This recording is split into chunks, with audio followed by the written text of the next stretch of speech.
Good day, ladies and gentlemen. It is a great day to be with you. A new week. Darren, the big immerser guy, glad to hear about your blessed Labor Day. Uh, we had a great day as well. My wife and I, especially recovering from Mount Elbert. We made it. We made it to the top. It was a wonderful day. Some of you have been around to hear us talking about preparing for that. It was a matter of endurance for the last half a mile or so, but it was great. Sometime maybe I'll tell the story. The Lord was so kind to us, answered 4 very specific requests while we were climbing, and it was really cool. So maybe, I don't know, maybe Friday or sometime I'll share some of that. But anyway, that's not why we are here today.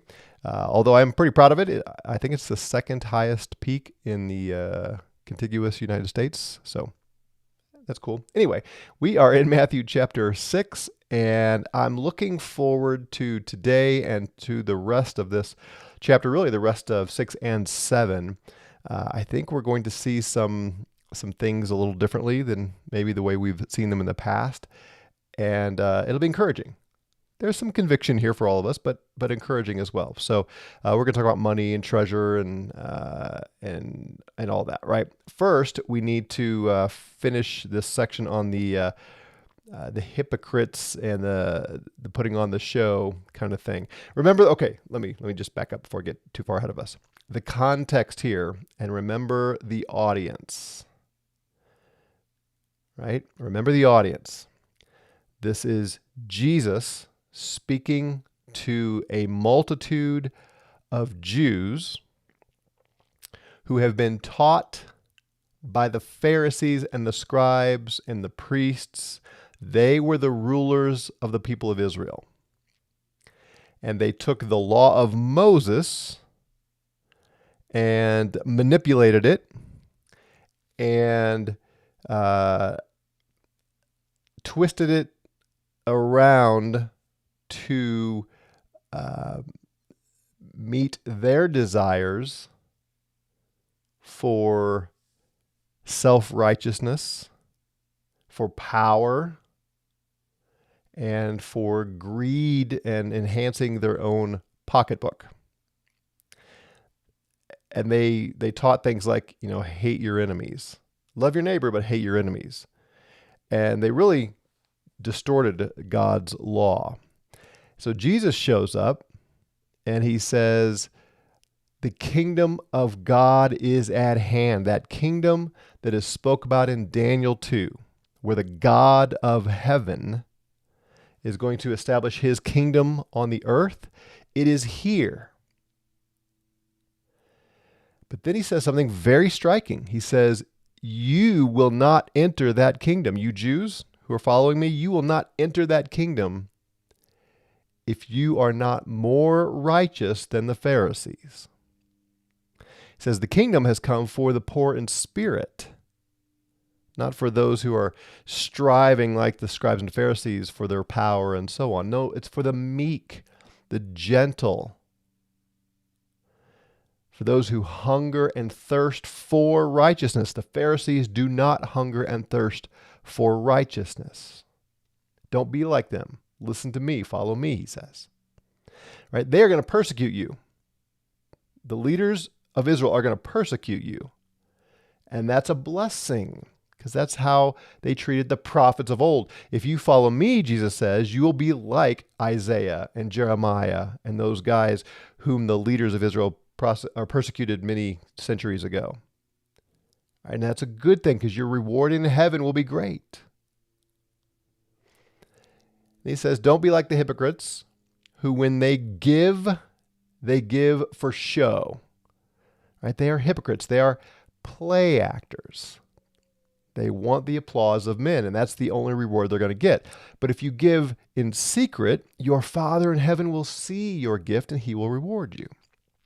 And they pray in public for all the attention, for all the applause. Look at me. Look how long my prayers are. Look how eloquent my prayers are. Look how faithful I am.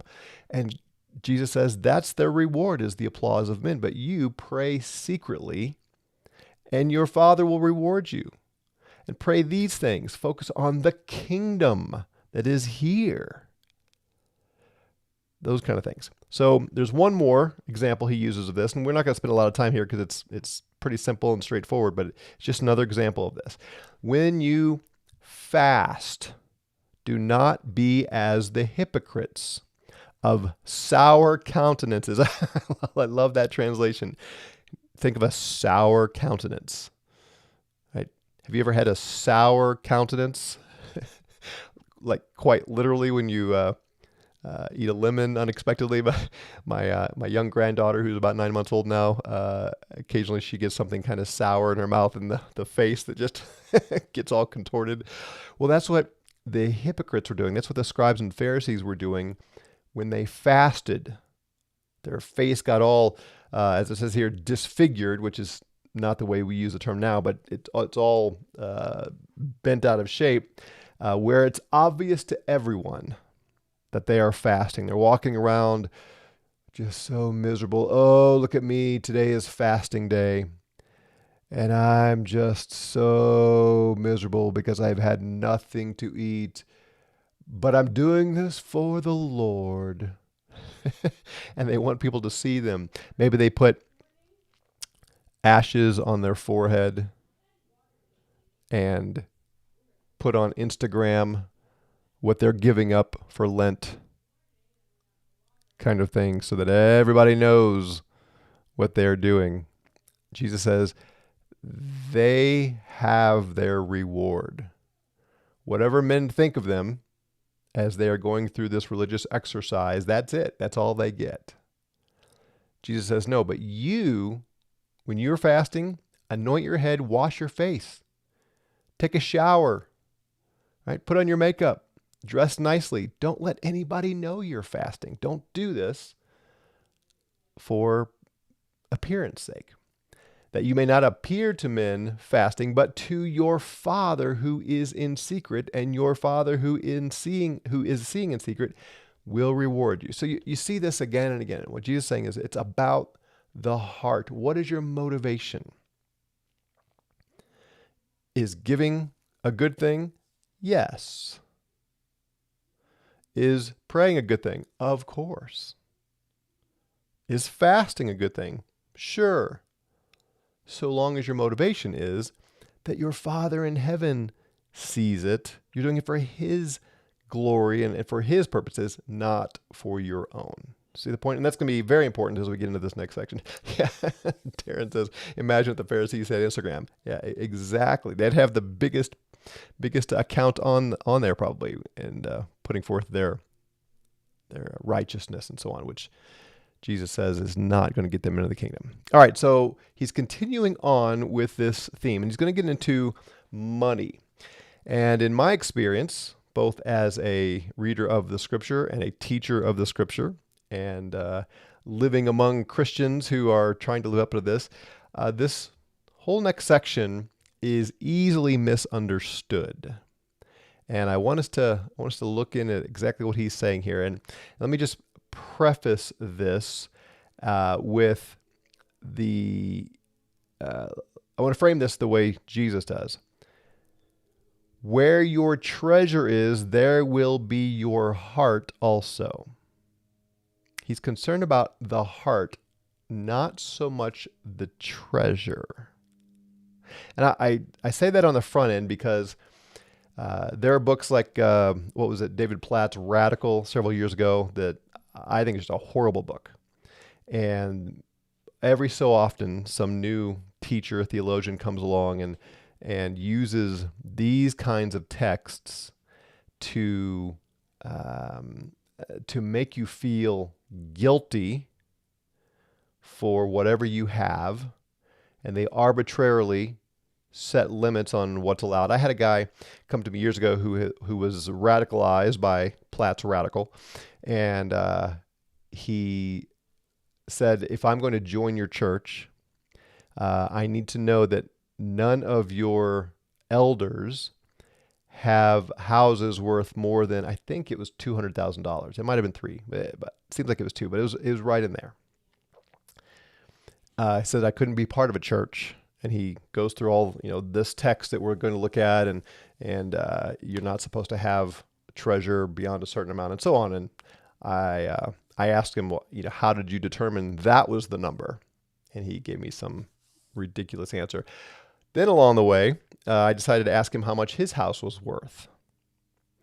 And it was substantially more than that. But then the qualifications came running in. He said, well, see, I have my mother-in-law living with us, and he gave me all the reasons why. It's just a complete distortion of what Jesus is getting at here. So I don't, let's look at what's here, and don't let your previous understandings cloud what Jesus is actually getting at here. He is not telling you that wealth is evil. It's always good to read the Bible more than once, right? There's more than just this section on what to do with our money. But he is very concerned with the heart. And let's keep it in the context first of these Jews, and then we'll talk about how to apply it to us. Okay, so enough of the prelim. That guilt and shame and uncertainty of wealth clouds our understanding, it seems to me. All right, so he says here, do not treasure up to yourselves treasures on the earth, which taken at first glance sounds like you need to empty out your savings account, right? Because if you have a savings account or any stock investments, 401k, well, that's treasuring up treasure on earth. Jesus says, don't do that. But what is his concern? Notice his explanation as to why. He says, where moth and rust disfigure and where thieves break through and steal. Now, I should point out there is a linguistic issue here with this word rust. It's not typically the word for the rusted metal. It's a word for insect devouring kind of things or eating. So there's some dispute as to whether rust is sort of eating metal, that kind of thing. But either way, the point is clear. If you put your treasure in their context, you put your treasure in a specific location, and it may not be money, maybe something else, it can be taken. It can be devoured. You can build a big house and termites can eat it. You can invest in the stock market and the stock market can crash. You can hide money under your mattress and that money can be stolen, those kind of things, right? So you see, he's saying, don't stockpile your money where it can be taken away from you.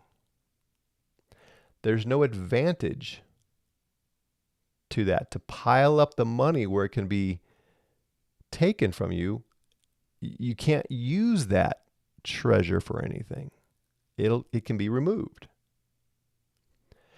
Instead, he says, treasure up to yourselves treasure in heaven, where neither moth nor rust disfigure, and where thieves do not break through nor steal.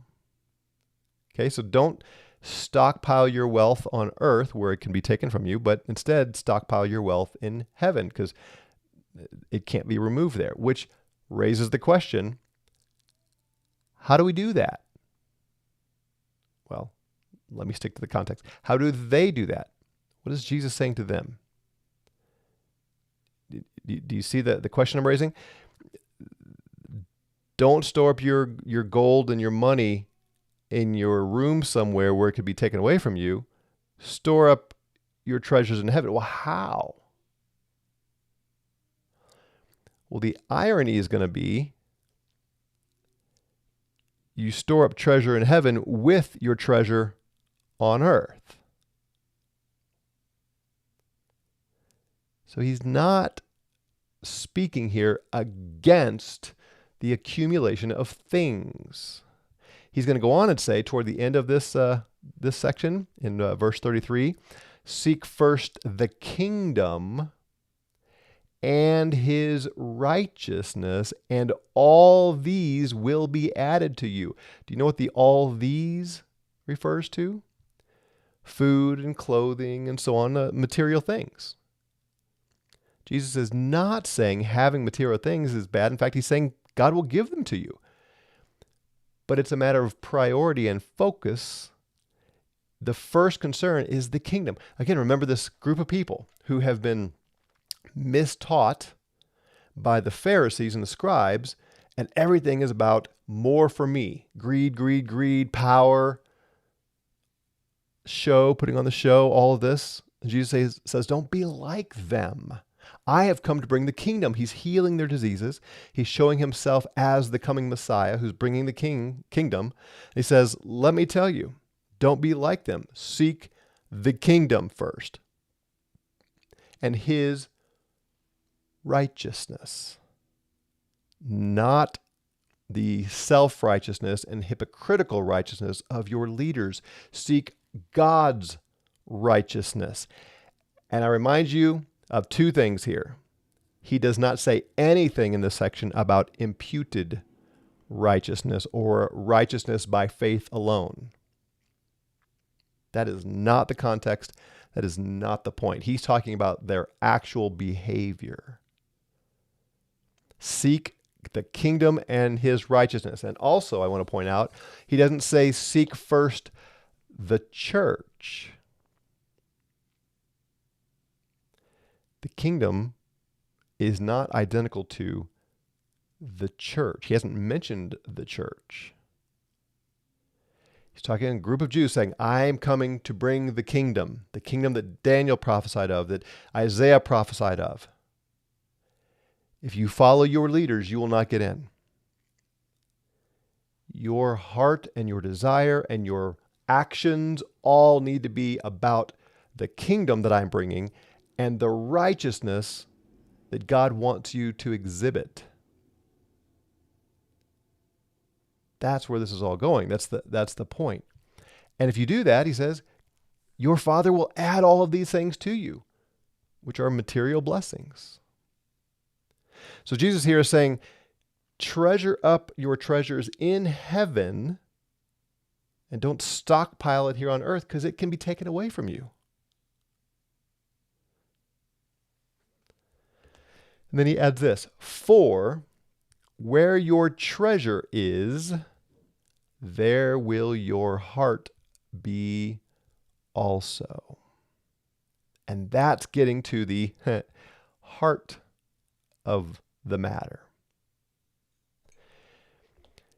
There is a way to stockpile wealth on earth such that it is not useful and it's sitting there doing nothing, helping no one in the danger and the threat of being taken away, and your heart is consumed with preservation of that wealth.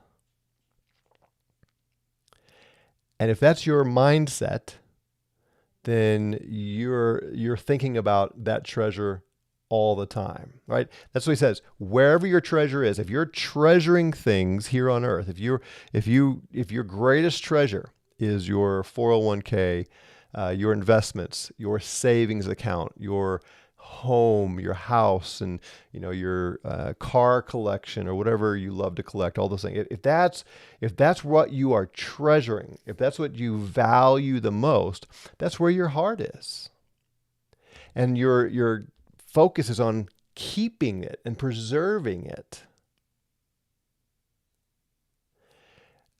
Illustration, and for some reason the stock market is such an easy example of this in my mind.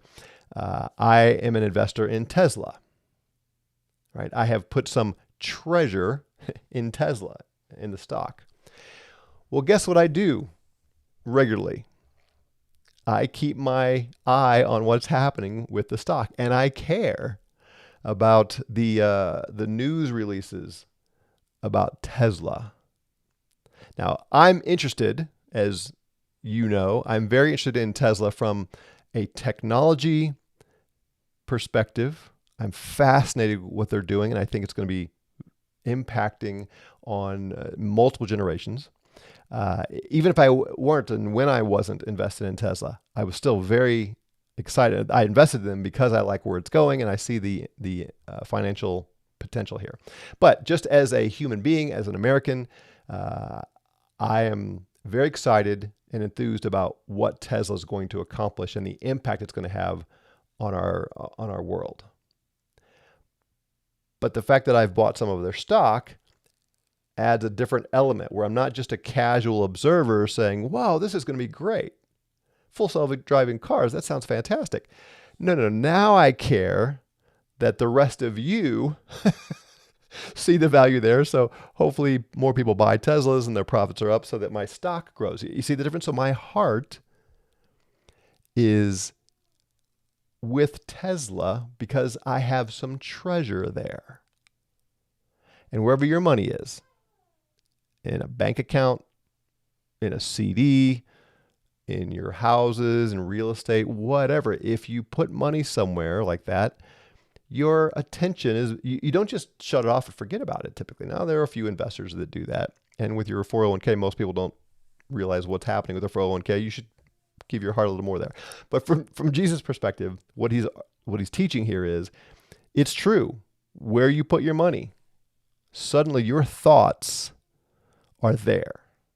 And if you have a pile of gold and cash in a room, your heart is about that room, isn't it? You know what he's getting at. If you put your treasure in heaven, then your heart is in heaven. Your heart is toward heaven. And you see the cause and effect. It's not get your heart right and then you'll put your treasure there. No, it's wherever you put your treasure, that's where your heart goes. You see that? That's a very important distinction. He doesn't say where your heart is, that there will be your treasure also. So if you're trying to motivate people to be more generous with their money and less materialistic, it's not first about where their heart is. Give first, put your money somewhere first, and then your heart will follow. You see that? That is so different than the way I think we typically understand this. So how do we put our treasure in heaven? You can't send gold to heaven. You can't send Tesla stock to heaven. Can't send cash. Can't, Venmo God or anything like that. Well, again, ironically, we put our treasure in heaven by putting our cash, our money, to work.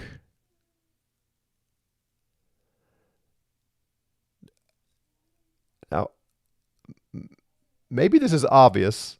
If I'm beating this horse too much and you're like, well, of course, we get it, Doug, move on. Let me know. Because I don't know, I've just heard a lot of misunderstanding about what's going on here. He is not saying building wealth is bad. He is concerned that our hearts are not greedy in simply preserving wealth in a place where it can't be used for the blessing of others. Let me show you that by looking at how Luke's gospel handles this. Now, I've warned you before, I'm convinced Jesus tells the same stories and gives the same parables and instructions again and again and again. So the fact that Luke records this does not mean it's in exactly the same context as when Matthew records it. But there's so much overlap here. At least we get Luke's insight into what Jesus meant here. And I think it's similar. So let's look through this. This is Luke 12, starting in verse 13. A certain one out of the multitude said to Jesus, "Teacher, say to my brother to divide with me the inheritance." Okay, so here's this Jewish man who wants his portion of his dad's estate, which in and of itself is not a misguided desire. Now, I don't know what lies behind all this, but taken at face value, fine. But Jesus seems to understand something about his motives that he will get to here. He said to him, "Man, who set me as a judge or divider over you?"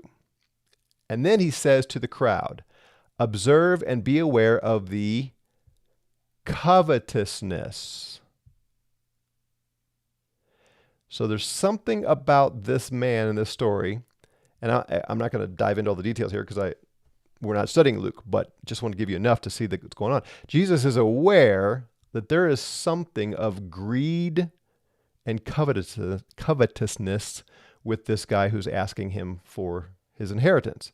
And so Jesus turns to his followers and says, beware of covetousness, because his life is not in the abundance of one's goods. See the point?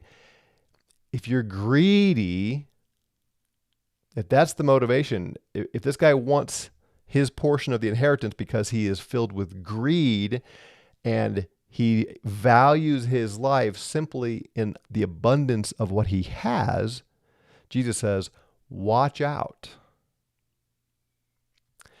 And he spoke an allegory to them. He said, a certain rich man, the field brought forth well. So he is prosperous, right? He's rich and he is abounding. So the stocks are going up. The factory is producing like never before. This man's very wealthy and he's becoming more wealthy. And he was reasoning within himself, saying, what will I do? Because I have nowhere I will gather together my fruits. I have so much wealth growing now, I have nowhere to put it. In this case, it's agricultural. So I've got these huge barns full of food already, and my fields are yielding so much, I don't have anywhere to store all my food. He said, this is what I will do. I will take down my storehouses, and I will build greater ones, and I will gather together there all my products and all my good things. And I will say to my soul, soul, you have many good things laid up for many years. Be resting, eat, drink, be merry. Okay, so you see what he's doing with his wealth? He's building bigger storehouses, and he's saying, all right, I'm good. I have huge storehouses now full of all these things. I can rest. I can simply eat, drink, and be merry. It's all great. And God said to him, unthinking one. Now, some translations say fool, but the word actually is a form of the word thinking, unthinking one. You're not thinking this through very well, rich man. This night your life is required of you, and what things you prepared, those big storehouses, to whom will they be given? Do you have... do you know what he might be alluding to here? What does it mean that this rich man is now going to die tonight? To whom will his riches be given? Do you know what lies behind that? What echoes behind that? Have you read Ecclesiastes lately? This is very similar to what Solomon says there. He says, I have spent all this time accumulating all of this wealth, and he did, comparatively, probably the richest man to ever live. Like more than Elon Musk, more than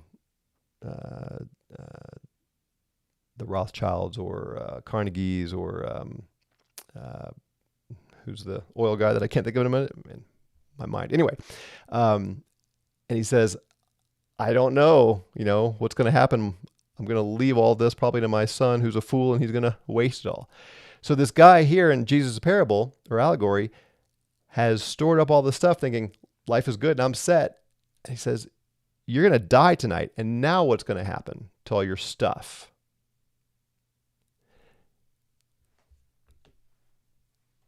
And then Jesus gives this, who is treasuring up to himself and is not rich toward God. That's what's happening. You might save all of this money, all this wealth, and you don't get to use it because you die. It's of no value to you because you're treasuring it up to yourself and not rich toward God. Then he goes on with the same kind of thing as he's going to say in Matthew. He said to them, because of this, I say, do not be anxious for your life, what you'll eat, or your body, what you'll put on. Life is more than nourishment. The body is more than clothing. He didn't say it's less than those things, but it's more than those things. Consider the ravens. They don't sow or reap or anything, and God, adds to them. Again, we'll talk all about this in Matthew, so on. Consider the lilies. They don't spend their time laboring and spinning, and yet God takes care of them, so on. And he says, you're of more value than they are. You, don't seek what you're going to eat or drink, or don't be in suspense, for the nations of the world seek after these things, and you've known, and your Father knows you need them, but seek the kingdom of God, and all these things will be added to you. What things? Again, the material things. Seek the kingdom, and God will add these things. Do not fear, little flock, because your Father delighted to give you the kingdom. You're getting the kingdom, he's saying to these people. The kingdom on earth.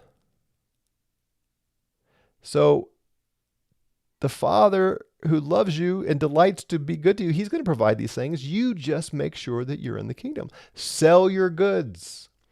Give alms, make to yourselves bags that do not become old, a treasure unfailing in the heavens where a thief does not come near nor moth destroy. For where your treasure is, there your heart will be also. How do you put treasure in heaven? With your treasure on earth. But instead of stockpiling it where it can go away or you can die and not be able to do anything with it, use it. Give it to others. Bless others. Do you see the point? It's the emphasis is not on how much wealth you accumulate. It's your attitude toward it and what you do with it. Build up wealth and then be generous and give it away and make it useful, and you'll be putting your treasure in heaven. You see, let me wrap up with this. Paul references this, I'm convinced, in his letter to Timothy, his first one, which, by the way, if you were with us in that study, we looked at the statement, the love of money is the root of all kinds of evil. That is not what he's saying. That verse is ripped out of context all the time. He's not talking about you and me there. So go back and watch that series if you want to see that. But here's what he says here in verse 17. He tells to Timothy, charge those rich in the present age to be ashamed of all their wealth and give it all to the poor. No. He says, charge the rich in the present age not to be high-minded. Okay, so that's the first thing. Are you rich? Don't be high-minded. You see that? Don't be arrogant in your wealth. He says, tell them not to hope in the uncertainty of riches.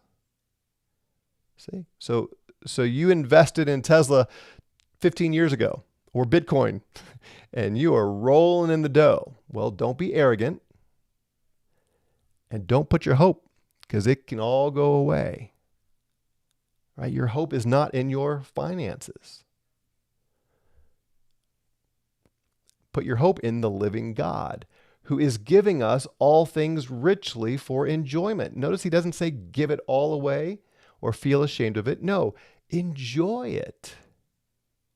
If you got in on Bitcoin or Tesla early on, or you received an inheritance or whatever, and you are rich, it's okay to enjoy your prosperity. Just don't put your hope in it, so that if it all goes away, if moth eats it up or a thief steals it, that your life is devastated. No, because this is not the ultimate life here. Enjoy it. And then he says, do good. Be rich in good works. Be ready to impart, willing to communicate. That is it's actually a good translation, at least go back a few generations. This is talking about sharing your wealth with others. Are you rich? Great. Have the right attitude. Be generous. Use it for good things. Bless others with it. Treasuring up to themselves a right foundation for the time to come, that they may lay hold on that which is truly life. You see the difference here than sometimes our attitude is? Paul does not condemn or shame those who are rich. He doesn't say you have to sell everything and give to the poor. Jesus said that once to one man. He doesn't say it to everybody. Build all the wealth you want. Watch out for covetousness and greed.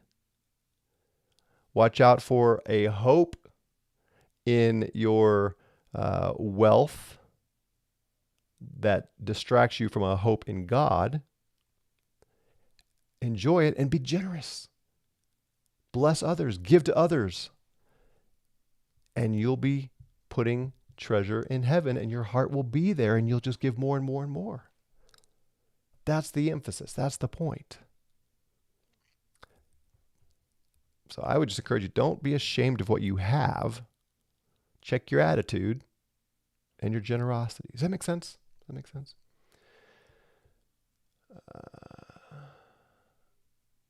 Rob says, did the Pharisees not invent IG? That's funny. I do not have a Tesla yet.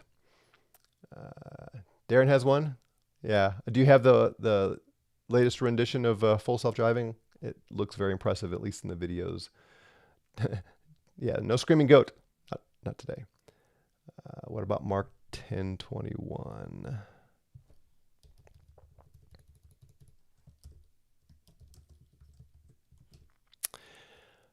Yeah, so I just addressed that, right? We'll get there.